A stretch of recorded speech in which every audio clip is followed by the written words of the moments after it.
Being results-oriented in poker kills your win rate, and this is one common way that we do that. Let me show you a hand example that's incredibly familiar to you. We're playing in a 3-bet pot. On the flop, our opponent bets small. On the turn, both players won check, and now we have the opportunity to bet on the river in position. We're holding pocket tens, which definitely feels like a strong hand. So we decide to maybe bet 85% of the pot.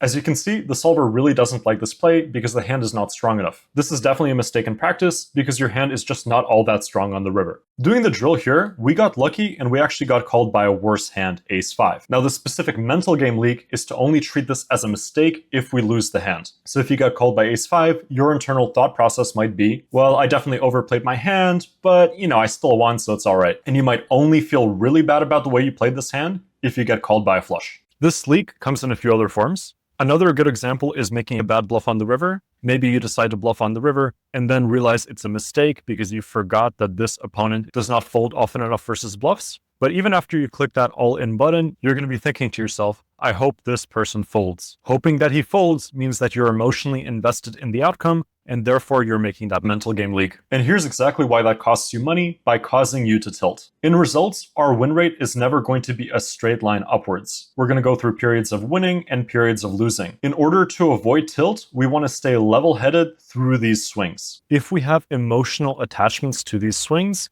that becomes impossible. If we misplay our hand and win, we might feel like we are better poker players than we really are. Or perhaps we might feel like this win was not deserved and that eventually we're going to lose it all back. If we lose with our hand, we might feel really bad about making that mistake. It's important to note that almost no matter how bad we played, if we lose the hand, we did, to some extent, get unlucky. Even if we made a mistake, sometimes we will win and sometimes we will lose. What's important to realize is that mistakes, just like good plays, have an expected value. So by letting the outcome influence your mindset, you're making it more difficult for yourself to simply focus on the long term. Good poker should feel boring. Simply do your best to make the best decision every single time. And if you make a mistake, don't beat yourself up over it. View it as an opportunity to improve and grow.